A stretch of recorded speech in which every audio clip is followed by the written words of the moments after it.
Bon dia, good morning.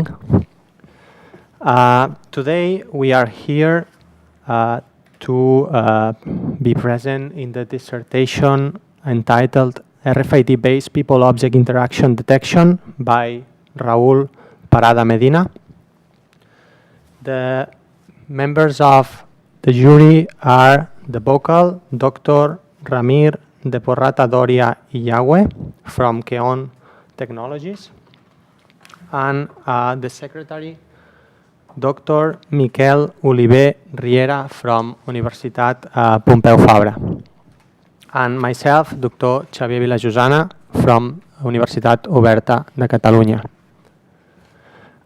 During the presentation, Raúl will expose his work in the last 4 years of thesis. He has 45 minutes to 1 hour to present, and then we will issue some questions about his work. So I think you can start now. We will sit here. Okay, thank you.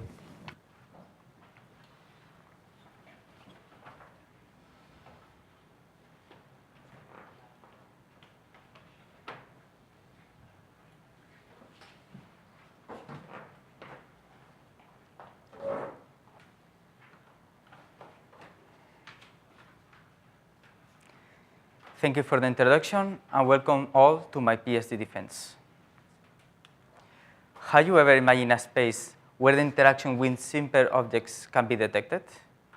The online world obtains information from digital actions of users. For instance, the well-known e-commerce Amazon registers the user interest by only clicking to a given product. But what happens in physical spaces? Unfortunately, physical spaces cannot obtain information from simple objects because they were not designed to provide such data.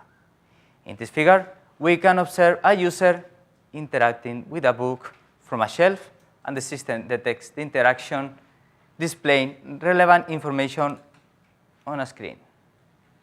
Moreover, since the environment is covered with sensor devices, we can detect the movement of objects around the environment. The presentation is divided in 4 parts. First, I'm going to introduce the topic. Second, I'm going to explain the required special hardware to achieve our goals. Then, I'm going to describe the people-object interaction detection system, which are the main contribution of this thesis. And finally, I will conclude the presentation pointing out our achievements and some future tasks. Now I'm going to introduce the topic. The interaction between computers allows the creation of networks to pursue a given purpose, like the internet. And since the internet opened worldwide back on the 80s, the interaction between people improved with the implementation of online services like emailing, video conferencing, and social networks. With the new Internet version 6, besides computers, also objects can be identified with an address. Therefore, the object's entity became part of the interaction between computers and people, increasing the interaction from 3 to 6. Thus, the Internet of Things paradigm triggers services to create online services. For instance, we can obtain an interaction between computers, people, and objects with the interaction between 2 cars, or controlling our smart fridge from our smartphone. However, we have still millions of non-intelligent objects to interact with and to obtain some information. Unfortunately, simple objects don't have capabilities to provide data and then to interact with, like a t-shirt or a perfume. Thereby, the goal of this dissertation is to develop systems to detect interactions between people and simple objects using the RFID technology. This thesis focuses in retail store environments, and it is composed of different areas. Therefore, I'm going to study the interaction in different areas, like in a shelf, at the entrance, and from the ceiling of a space. The radio frequency identification is a wireless technology allowing the inventory of labeled objects with non-line of sight. It is a substitute of the barcode. A common architecture of an RFID system is composed of a reader, which fits an RFID antenna, and this RFID antenna sends some signal through electromagnetic waves to a passive RFID tag, and the passive RFID tag receives the energy and backscatter rich information back to the system to be processed with a computer. The collected information contains semantic indicators like identification code, which is what we identified, antenna port, where, and a timestamp when. Also, some relevant information, some additional indicators like the RSI phase and read count are relevant for research purposes. I have introduced the topic, and now I'm going to explain the required special hardware to achieve our goals. Along the PhD, I have used 4 different elements to achieve our goals. 2 of them being our contribution of this thesis, and 2 others being contribution of other authors. So it means state-of-the-art elements. The first requirement in this PhD was to cover a whole environment with data devices to detect interaction. So it means to cover a huge surface with sensor devices, so it means RFID antennas. Then to cover a whole surface with RFID antennas will require a huge investment of money, since RFID antennas are more expensive than passive RFID tags. Then our first priority was to create a low-cost RFID antenna. Then we designed a helical antenna based from a standard spring. A spring is composed of a helical structure and 2 circular wires in both ends. A spring is an industrial design which is provided directly from the manufacturer. So it means that we only need to provide the measurements to this manufacturer and will receive the spring in the desired measurements, saving money and issues of fabrication. Unfortunately, this extra wire introduces some parasite charges, which makes the antenna unmatchable. Then we solved this electrical issue by adding some matching mechanisms to match our antenna and make it work. Also, we solved a mechanical issue by fixing the spring to a ground plane using some simple plastic clamps. We simulated and measured our RFID antenna, and we demonstrated that it works in the desired frequency band, in the ultra-high frequency band, in both European and American band. Moreover, with this design, we could create a circuit diagram relevant for further analysis. Here represents our RFID, the spring, and here is where the antenna is fit. Antennas generate some beams, and these beams can be controlled manually or electronically. They can be controlled by tilting the antenna in order to control the direction of this beam to read a desired area, or also electronically adding some phase. We created a monopole system by using the combination of different beams. We created an addition beam, which is the green lobe, which is a sum of beams. And we generated some subtraction beams, which are the red lobes, which is the result lobe, and the blue lobe is a single beam from a single antenna. We can observe how here this part is narrower than the blue beam. Then the goal of this work was to generate a narrow beam. This narrow beam is appropriate to focus on a given area of a space. Then is the green squares within the blue rectangle. These green squares are obtained by only the readings from the addition beam and not from the red ones. The red beams are the red tags from only the red lobes, but not the addition one. And the orange ones is these tags read by both combinations. The system was composed for 4 RFID antennas connected in pairs, which 2 of them created the addition beam and the other 2 the subtraction ones. And some cardboard with 56 passive RFID tags distributed in a matrix.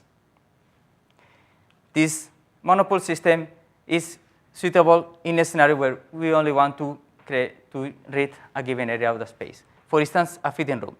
We have a fitting room. Imagine that we have a recommendation system which reads the tags which get inside this fitting room. But we only want to read 2 tags inside this space and not the others fitting room beside. So we use this monopole system by only reading a given area. The state-of-the-art contribution is a phased array system. A phased array system is composed of 2 RFID antennas with a phase shifter, and with this system we generate 4 identifiable beams. So with this system we can, for instance, detect the movement of an object around the beam's representation. For instance, if we read the tag here and then here, we can detect that it was a movement because we know the antenna port identifier. The last state-of-the-art contribution of special hardware is a smart shelf. A smart shelf is composed of a standard shelf where in the back there is a wooden surface to locate our antennas. The antennas are distributed in a planogram as a matrix. Since we know the location of each RFID antenna, we know the location of the RFID labeled objects within the structure. Also, we can obtain an inventory of the whole structure since all the surface is covered with RFID antennas. Also, we can detect some misplacements of objects within it.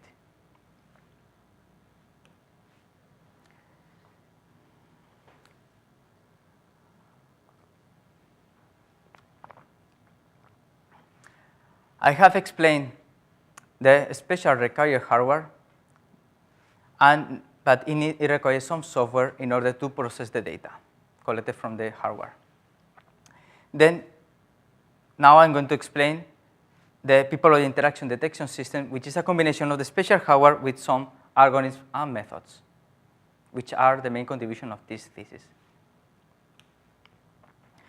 As I explained, we're going to detect interactions in different areas of our retail store, in a shelf, at the entrance, and from the ceiling. The online wall obtains information from digital actions of users. For instance, Amazon registers the user interest, and it allows the sending some advertisements or recommendations to the users to increase their sales. But in the online wall, in the physical wall, we cannot obtain such information because simple objects cannot provide such information. So we want to detect when an object is interacted from a shelf. Here is an example of a customer interacted with a book, and here detects the book. It can be used also to increase sales or to other purposes. Some authors try to address the issue of detecting the people of interaction in spaces like Boo, using video processing detects the activity recognition by reading an object. Smith uses accelerometer sensor to detect when an object was interacted. However, these two approaches are expensive to scale, since it requires a huge investment. Lee uses the RFID technology to classify the movement of labeled toys and uses the support vector machine algorithms. However, it requires a long database in order to classify correctly the movements. A preliminary work from 2 members of a group presented the information gain algorithms based on the Kullback-Leibler divergence. In the experiment, is composed of a smart shelf with 4 RFID antennas and 5 labeled books, where the customer was requested to interact with one object at a time and a person registering when the object was interacted and the interval of time of this interaction. Although they obtain a good accuracy metrics, this system cannot be autonomously calibrated because it requires some people to register when the book was interacted. And we define an interaction when somebody removes an object from the smart shelf. So it means first the book is static and then it is removed, but this is a novelty because the object is continuously read by the system. Here there are 4 plots that represent the different features in 2 different type events, static and interaction. We see in the white cycles when an object is static, how the features values remain constant. However, when there is an interaction, these values vary. So we can assume that there is an interaction in this part. So we propose a system composed of 4 RFID antennas in a smart shelf and 5 labeled objects. Also, we use the light-dependent resistor sensors to detect an interaction. This is because this LDR is located between the structure and a book. Then the LDR triggers once it detects some light. So when we remove the book from the static position, the sensor receives some light, and it means that it was an interaction. We use this LDR as a ground truth and also to calibrate our system. We designed a weighted information gain algorithms from the preliminary work information gain. As I said, it's an autonomous system that it allows the autonomous calibration of the system. This is a scheme of the proposed. First, we need some action with static or interaction. Then we have the ground truth composed of the LDR and some Arduino board to obtain the signal from the sensors. From the RFID tags and antennas, we obtain some features, and with all this combination of data, we fit our weighted information gain. And then, with the information, it predicts if it was an interaction or a static event. In addition, we add 2 thresholds in order to remove noisy samples from our system.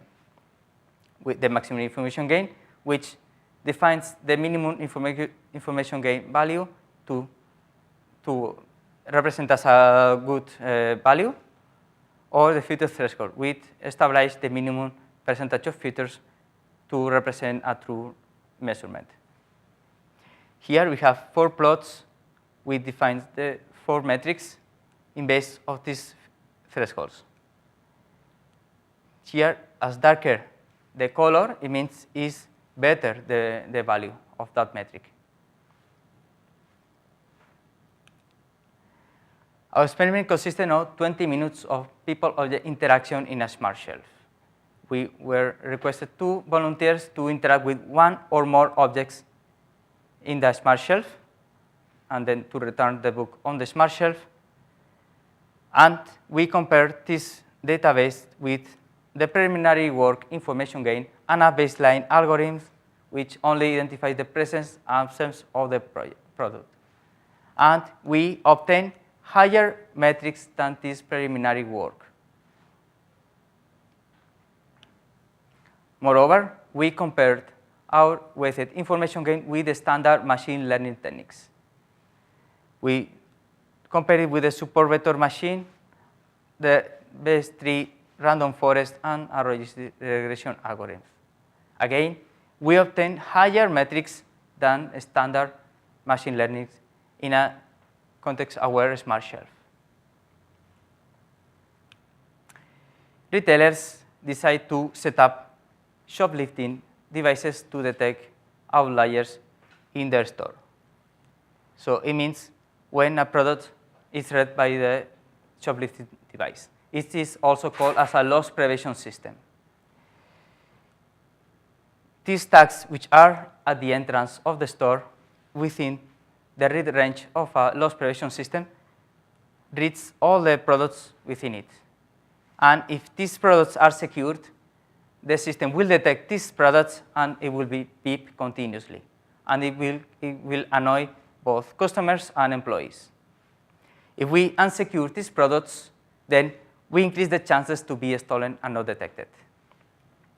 And if we remove these products from the entrance, then we remove a precious area to attract new customers to the store. We define an outlier as the fact of one product remains static and suddenly it moves away from the read range of the loss prevention system. In this figure, we observe a user which is stealing a product from the entrance of the store, and the system detects this movement of the product and immediately detects, not only detects the product, also identifies it because it is using the RFID technology. Some authors try to address the issue of detecting a user in the entrance, like Arge is using a video surveillance system, measuring the biometric data of the body of the user. Grant uses different sensors to detect when an object moves away from the initial position. And Extend uses several RFID antennas and passive RFID tags to detect the shadow of an object. The dynamic time warping is used by Keller to compare two time series sequences of data. In their experiment, he crosses a labeled palette along a RFID portal to detect when an object crosses the gate. However, the approach cannot detect when an object suddenly moves from a static position to a dynamic one. We propose 8 different methods, multivariate methods, to detect outliers in the entrance of a space. We use statistical and non-statistical ones. The intuition behind outlier is we have here 2 RFID passive tags where at the beginning they remain passive and then the values remain constant. And suddenly one of them moves away from the system. And the signal moves and these values vary, while the other passive RFID tag remains constant all the time. We propose 2 scenarios to detect outliers at the entrance. The first scenario is composed for one RFID antenna, where we have 6 passive RFID tags under the beam of the RFID antenna 1, and then suddenly the tag 3 moves away to the outside, and then it starts a dynamic event, and then the RFID antenna 1 will stop reading this tag. The second scenario is composed of 2 RFID antennas.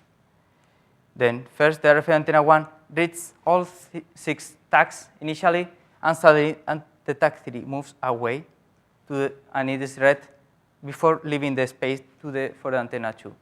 Then we do have more information of that tag.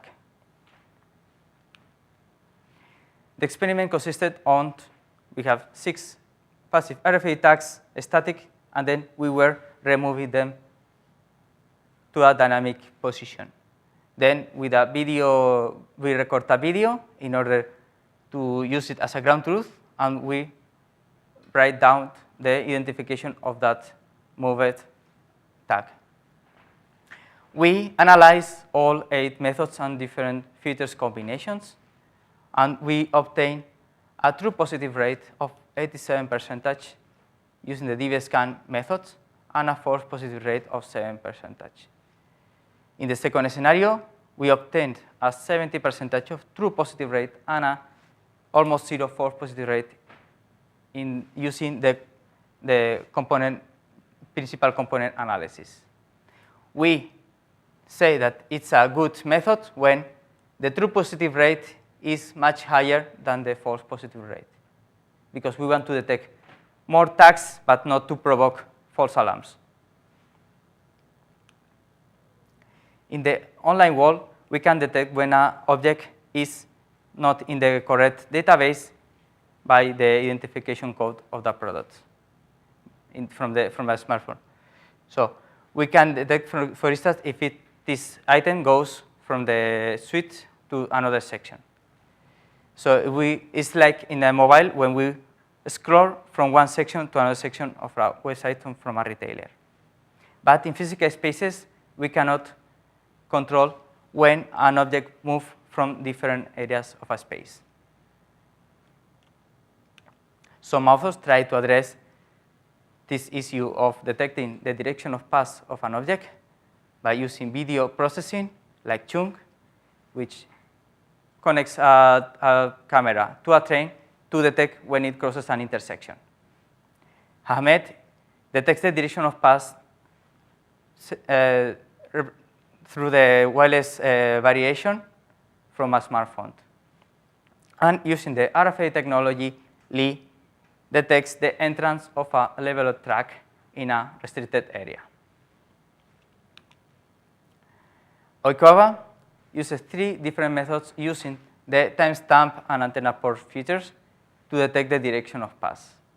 In the experiment, he set up 2 RFID antennas perpendicular to the floor and an object with leveled passive tags, which is directed sight from the antenna. So it means there is no any abstraction between antenna and tag. However, it is not a real situation where tags are obstructive to the body or to other elements of the person who's carrying this object. Then we implemented 3 different methods using, again, the timestamp and antenna port features. And in order to increase our chances to obtain 100% of accuracy and direction of path, we added 3 different weights. Then a total of 12 different methods with and without weights are analyzed. The experiment consisted on 20 passes in a system, 10 inside and 10 outside, carrying a leveled object.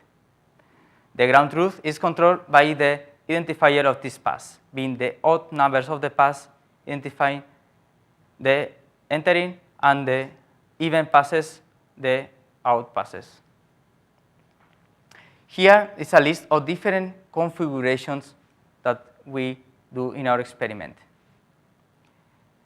Unfortunately, we cannot perform all these configurations because it may require days and weeks of experimentations. Then we were choosing the required elements configuration in order to achieve our proposal. This is an example of the experiment. First, we have an object which is located inside the store, and suddenly it goes from the inside to the outside. First, it passes through the RFID antenna 1, and then for the RFID antenna 2. So it means that it's a living action, and then the level B first starts in the antenna 2 and then finishing in antenna 1. So we assume it's a entering action. We propose 2 different direction of path detection systems. One is the phased array version, which by the combination of 2 RFID antennas and a phase shifter, we can generate 4 identifiable beams. With these beams, we can identify where an object was moving. For instance, if we know that the tag was read in 1 and then for 3, we can assume that it was moving on that direction.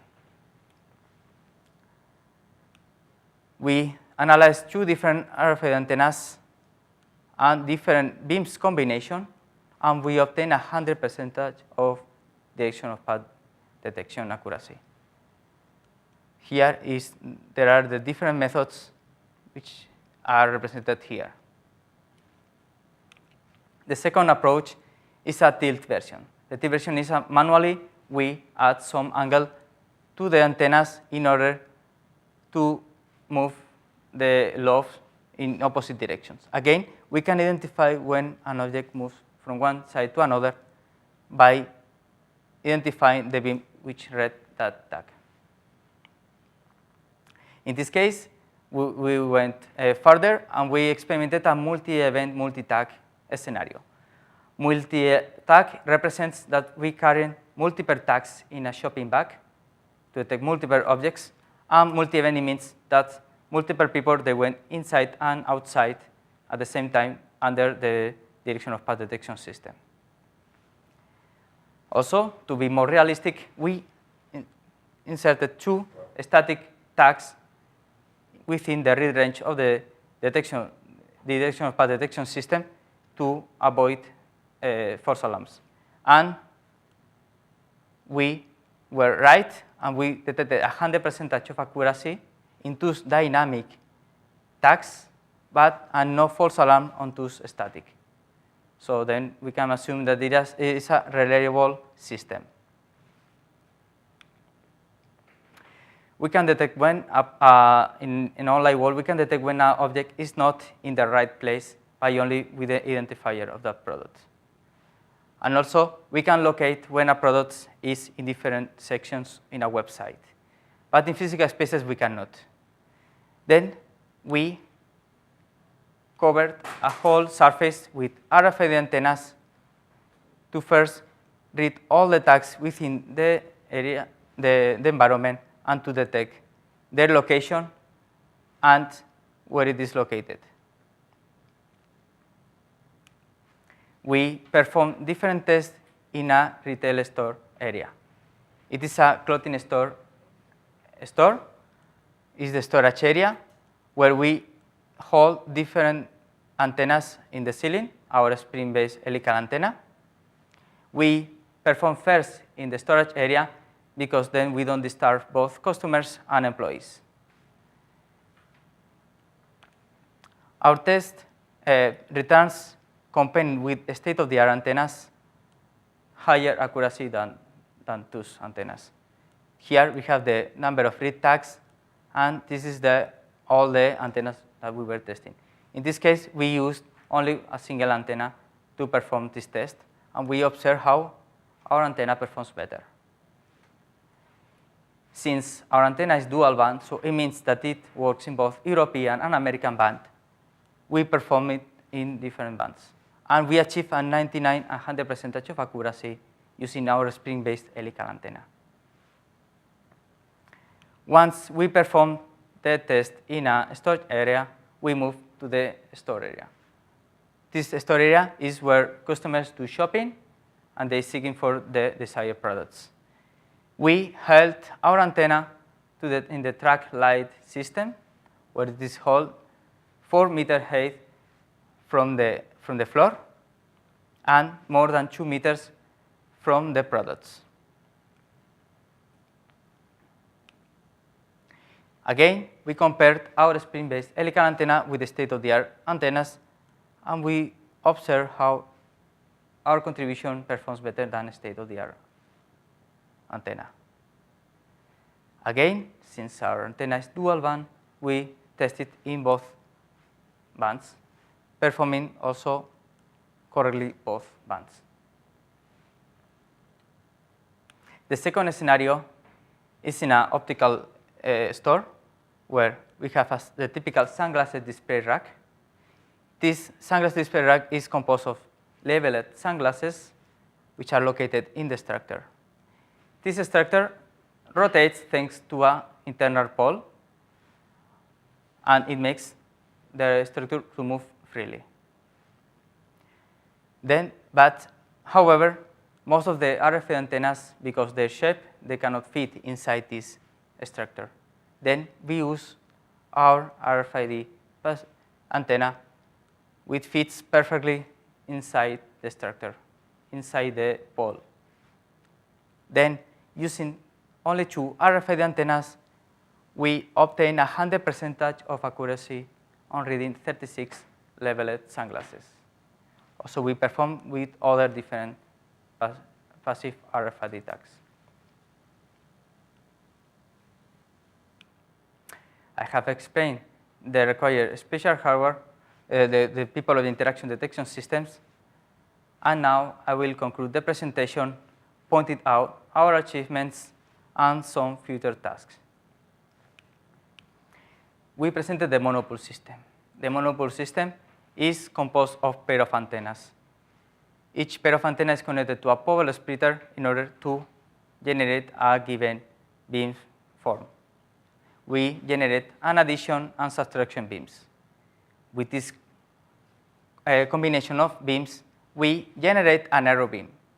This narrow beam allows to focus on a given area from a space. For instance, in a fitting room, where we only want to read 2 stacks in a given space of an environment. We presented our RFID antenna based on a standard spring.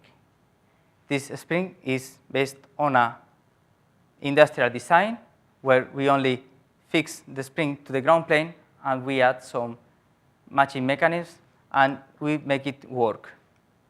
And also, it works in both bands, European and American band.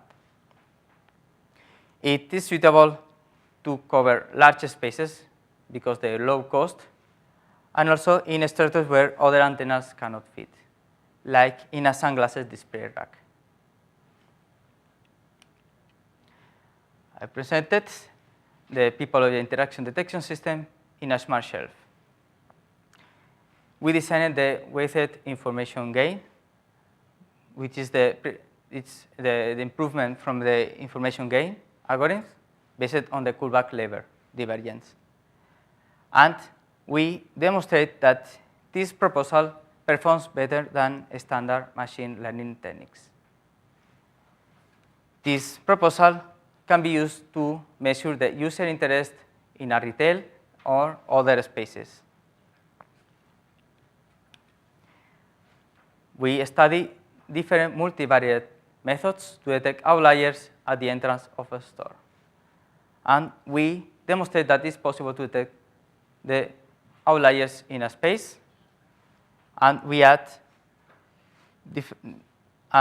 we demonstrate that both true positive rate and false positive rate in the second scenario presents good results. It is useful to detect shoplifting events in a retail. So it means when an object suddenly moves from the outside from a static position at the entrance. I presented 2 approaches of direction of path detection system. Both the fixed array system and the tilt version demonstrated 100% of accuracy detecting the direction of path. It is ideal to count an object moving in different areas, and it can be used to study the customer shopping behavior for further analysis. And finally, I demonstrated how holding some RFID antennas from the ceiling of real retail stores, I obtained a full inventory of those labeled objects within the space. It can be used to obtain a real-time inventory of these products and also to locate them and to detect misplacements. As a future task, we plan but not limit to scale the interaction detection system in a people of the interaction in a smart shelf, increasing the interaction area by increasing the number of products and decreasing the number of antennas. We would like to study more outlier methods to detect outliers at the entrance of a space, to extend the test using the phased array system using the autonomous system, and perform longer tests in the store area of a retail store to obtain 100% of real-time inventory. About the publications, I would like to highlight the special issue in the Intelligent System magazine, which is quartile 1, impact factor 234, and the conference paper that it was presented in the RFID technology and applications presented in Tokyo last September, where we were awarded with the Silver Prize as best poster. Both works are about the people-object interaction detection system in a smart shelf. In addition, we submitted a special issue in the Smart City and Internet of Things in the Elsevier magazine, which is quartile 1, impact factor 279. And we are preparing an electronic letter about our contribution of spring-based helical antenna to the IEEE organization.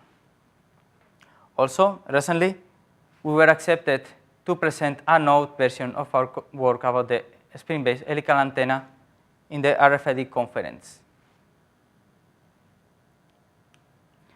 In addition, we presented posters, demos, and workshops at different conferences and at the UbiComp conference.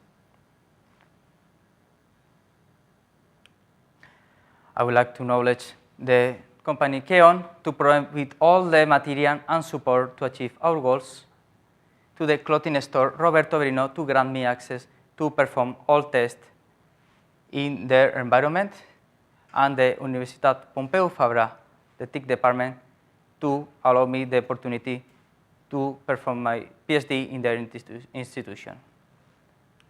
Thank you for your attention.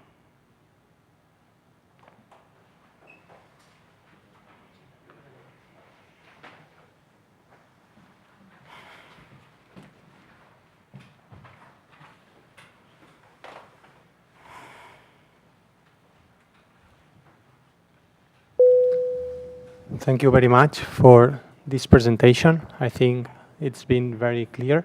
Thank you. So now what we will do is have a turn of questions. The way we decided is that Dr. Ramir will start first, and he will issue one question, then you will answer, then he will issue another question, and so on. Then Dr. Miquel Oliver will follow, and finally myself will follow. Okay, thank you. Well, thank you, Raúl. Thank you very much. An outstanding work. I like it very much. Thank you very much. I think that what I like is that you have covered hardware side, software side, algorithms and processing side. So I think it's a very complete thesis in this sense. And I would also like to emphasize the fact that it's a thesis very practical, very practical. You are really trying to address needs that are real and that have a market, that they can potentially be commercialized, your solutions, or solutions based on your innovations. So I like it very much. I have several questions. Yes. Short ones, but several, okay? Most of them out of curiosity. The first is about the helical antenna. It seems that it works quite well, right? Yes. What are the challenges for industrializing it? It seemed to me that you need some, for matching the antenna. Well, you need some like adjustments there. Is it easy to industrialize? Do you think that it can be automatized in a way, or it requires a little bit manual work? What are the challenges, I would say? Okay, thank you for the question. I would say that in order to match our antenna, we need to add the feeding point and a short circuit and a desired angles of the C-core wire on the bottom of the spring. So I think it could be industrialized and scaled in worldwide. And I guess it will require some first study on the required angles to fit and add the short circuit in the spring. But from my point of view, it's only a small study, because the manufacturer provides you the spring with the desired measurements. So it means that your calculations to match the antenna are right also, and you will find the desired angle instantly. Okay. Another question is about the monopoles for fitting rooms. What do you think is best, really, the monopoles or array of 3x3 antenna? What is best, do you think? What would make more sense from a commercial perspective or industrial perspective? Well, it will depend on the first economically, what is cheaper or not. And in functionality? In functionality, the good thing of the monopole system is you can control the system electronically. With a single beam, you can control the beam only manually, or adding some phase, but you adding some additional device. So I will say it depends also on the angle of the beam. If the beam of the 3x3 array is lower or narrower than the monopole system, then the 3x3 array it could fit more than the monopole system. Have you compared them? A 3x3? No, I haven't. No? Okay. No. In the interaction with the smart shelf, Yes. you mentioned about calibration. Yes. How hard is that calibration? So how is it a very, let's say, manual process? Can it be automated somehow? Yes. Yeah. Well, it is calibrated like in a regular people-object interaction. So it means at the beginning, the store opens, the people start interacting with the books, and then with these previous interactions, the system calibrates itself. It needs to be calibrated for each environment, or it could be, let's say, pre-calibrated and ship it and installed, and you would know that it would work. Well, we know that all environments are different because there could be some elements which changes the signal of the antennas, and that it will change, the data. I think from my point of view, I think it will require some calibration. On site? In the same scenario to calibrate previously to use it. But the calibration will need to be periodical or just once and forget? Also the system can be calibrated by itself. So it means if once the metrics are lower than the desired, it calibrates again in order to reach the desired metrics. All right. Regarding detecting movement. Yes. Have you checked patterns of commercial systems like Mojix, for instance, or similar companies? No, I haven't compared with industrial. Okay, and what is the advantages that you think that have the phased array versus the two tilted antennas? Obviously, one advantage is that with a phased array, you need one port. Yes. For two antennas, you need two ports. Mm-hmm. But from a functional perspective, what is the performance between them, the comparison of performance between them? Which one would you think would be better? Phased array, two antennas. Sorry. Yes. The phased array, it generates for identifiable beams. So we have more combination of beams in order to obtain an accurate system. More control. More control. On the other hand, the tilt version, you know that the beams are separated and you control it manually, so you know how the beams are separated by. And the sensitivity is similar, or the sensitivity of the phased array, because of the phased array, decreases compared to the two antennas? Well,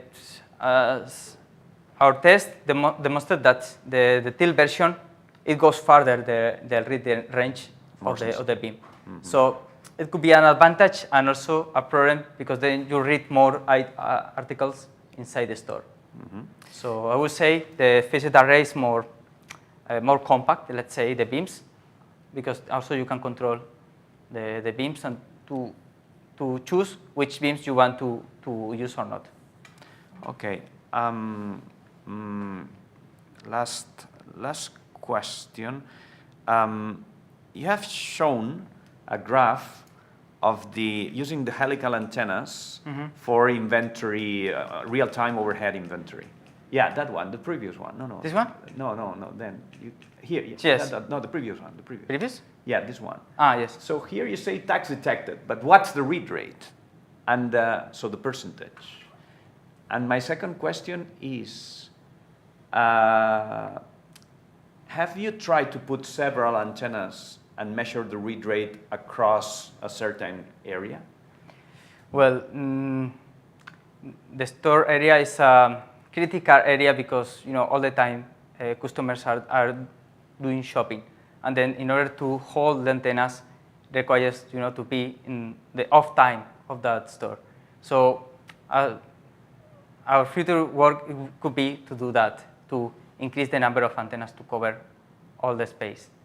But we only use 3 RF antennas just to perform our antennas. So in the shop area, in the sales floor, yes, you only checked with 1 antenna. It was in the back room that you checked with 4 antennas. Yes. Is that correct? In this case, we use 3 different antennas inside different shelves.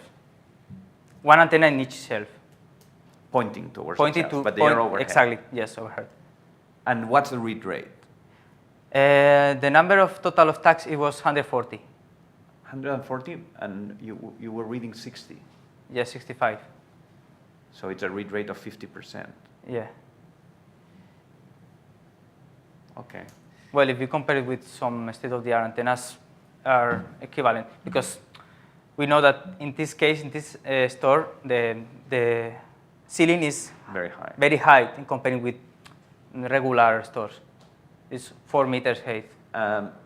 Which were the tags that were more difficult to read? The ones that were more near the floor, or did you check that? I didn't check that. I just checked the inventory. Okay, thank you. Those are my questions. Thank you. Bye. Now it's the turn of Dr. Miquel Oliver. Okay, thank you.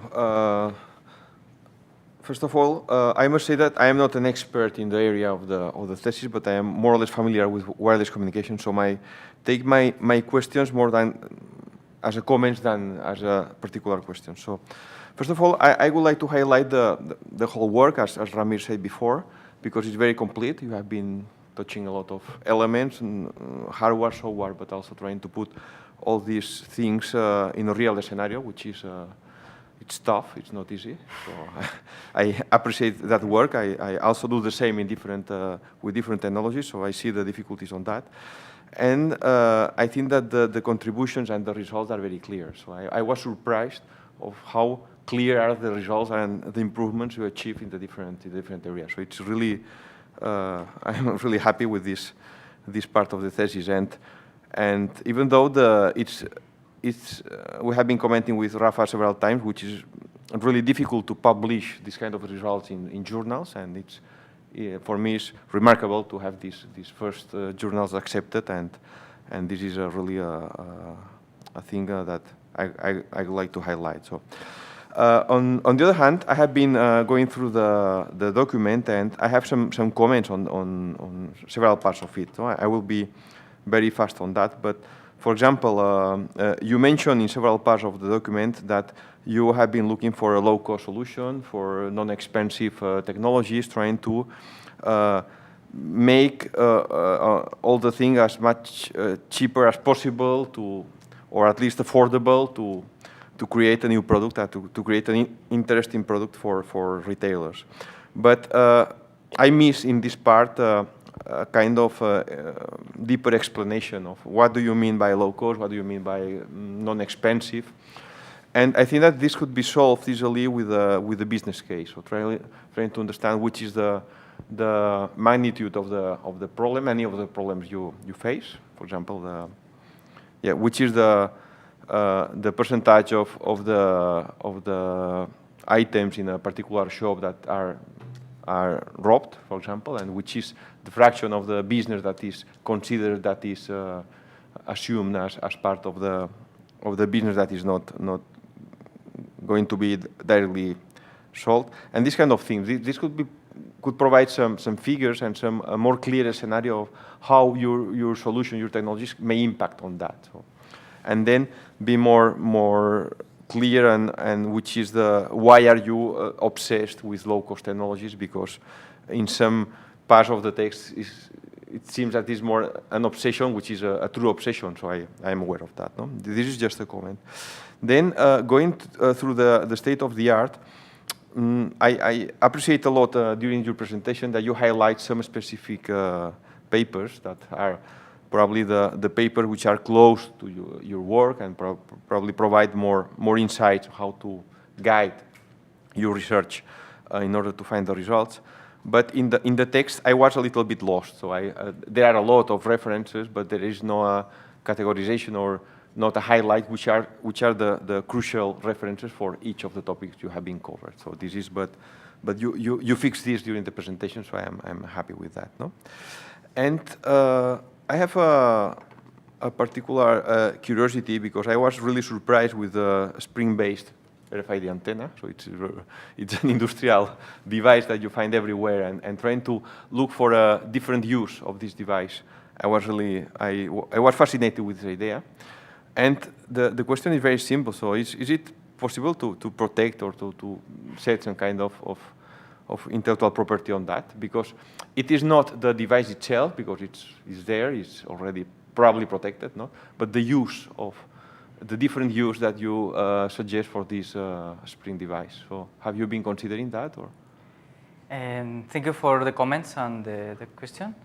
And yes, we were from the beginning, this Spring, I was working with it from last 2 years, and we were developing it in different versions. And yes, we were studying the option to do a patent, but I think we didn't find the appropriate market to expand this idea. And one of the premises, this work is going to be published. So in 2 months it's going to be published, so if we need to patent it, we should do it fast. So yeah, the conclusion is we are talking about it. If in these days we can patent or... Have you been doing some research on the different patents, whether this is there is a possibility to submit that application or not? Or it's just an idea that you have been discussing? Well, I contact some people here in the UPF, which is about the transfer technology. And we are studying with my supervisors to see if we can do a patent or to protect this idea. Okay.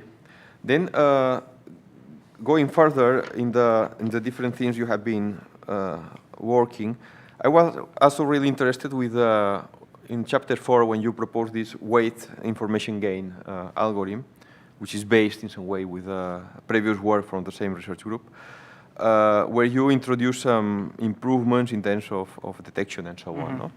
And in this, I think it's in the figure 4.2, where is the diagram of the different elements participating in this process. Do you have it in mind, yes. right? Yes, in the lower part of the. Yes. You mentioned that the algorithm you use for the classification is the Bayesian noisy aware network, right? Well, the Bayesian is, sorry to interrupt. Yes, it's to remove some noisy samples. Can you explain a little bit more how you use this box of classification? So which are the things you do here in order to improve the results from the legacy information gain algorithm? Very shortly. Well, basically, the structure of the information, or the with the information gain, about obtaining the information from the RFID tags, antennas, and features are similar. But we added the thresholds in order to remove those noisy samples. It's basically what we introduced. Because the rest, we do the same. First, we train the system, and then we do the test in order to obtain these metrics. So you replace the training part by the yes. classification, which is in some way an automatic training or something like that. Yeah, one of the additions is to use the LDR system, where we obtain the ground truth automatically with the LDRs. And second is the thresholds. The rest, the structure of the algorithm itself is similar, but we add this threshold in order to remove those noisy parts, which can reduce the accuracy of our system. Okay, now it's more clear to me. A couple of more comments and suggestions is one related to the deployment of the whole solution in a real scenario. I always have the same problems of propagation. So you see strange things when you deal with wireless communications, which is the behavior of the propagation in a real shop. So I imagine, because there is usually a lot of glass, a lot of metal, furniture, and so on, and this is probably an awful scenario to have a clear measurement and a clear thing. So how was your experience on that? Well, this was only a test, so we didn't implement it in a real scenario. So we cannot provide some results in a real environment. But since we can calibrate the system automatically, it will adapt to the environment. So if there is some noisy on the environment, it will remove them thanks to the thresholds. So that we can readapt to the system all the time if there are some changes. So you didn't deploy it in